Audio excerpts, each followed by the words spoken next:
What controversial drug comments did Woody Harrelson make during his recent Saturday Night Live appearance? And how are other celebrities and social media reacting? Keep watching to find out. This weekend, Zombieland and natural-born killer star Woody Harrelson returned to host Saturday Night Live for the 5th time. This made him officially part of the illustrious Five-Timers Club, joining other established members like Tom Hanks, Steve Martin, and Paul Rudd. However, this was not the most momentous aspect of this Saturday's show. Instead, debate and controversy sparked across social media about comments the actor made during his 7-minute monologue. If you know about Harrelson's private life, you know that he is no saint. Nor does he claim to be. Over the last decade, Harrelson has been quite outspoken about certain points in his life, including those times when he got into the most trouble. This is evident in interviews, including one from 2017 with The Hollywood Reporter, in which Harrelson sounds quite candid and self-aware about his past mistakes. At the end of the interview, he admits that he's still a rebel at heart who enjoys living on the edge. Harrelson said, "I got the most amazing wife I could imagine. But did marriage calm me down? I don't think anything will ever calm me down." Taking the SNL stage once again, Harrelson was faithful to himself and used his daring sense of humor and unreserved bluntness in a monologue that caught many off guard. That being said, a few of the statements made by Harrelson have sent the internet into an uproar, bringing to the surface the polarizing, incendiary debate that the pandemic sparked.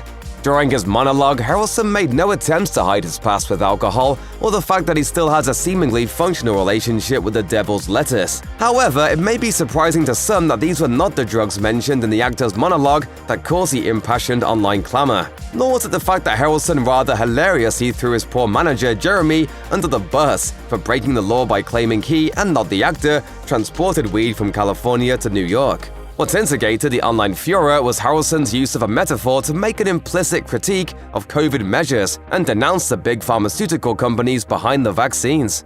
Harrelson talked about smoking a joint and sitting under a tree in Central Park to read this probably fictional film script. Harrelson said, "So the movie goes like this. The biggest drug cartels in the world get together and buy up all the media and all the politicians and force all the people in the world to stay locked in their homes. And people can only come out if they take the cartel's drugs and keep taking them over and over." I threw the script away. I mean, who was going to believe that crazy idea? Unsurprisingly, there are two opposing views on the implications of Harrelson's unbelievable script anecdote. One commends and agrees with the actor. The other attacks and discredits him. Nick Brennan, who has worked for NBC in the past, had one of the most retweeted responses on Twitter. What on earth was this anti-vax nonsense? MMA fighter Jake Shields replied, "It's called truth."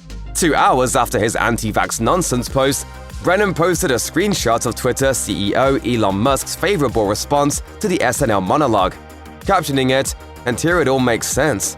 On Reddit, the responses were equally polarized. One user replied, "Odd, just watched the entire monologue and thought it was well done. It never came off as an anti-vax rant." On a different board, another user criticized both this monologue and another recent one by comedian Dave Chappelle. And they just had Dave Chappelle giving an anti-Semitic monologue a few months ago. Gross. I don't take medical advice from actors, especially actors who admit they spend most of their time stoned. On YouTube, the majority of the top comments seem to be in Harrelson's corner. One YouTube user wrote, "That's what you call being natural on the stage." Then he proves he's more high-minded than all the rest at the end and leaves them flat. Love it.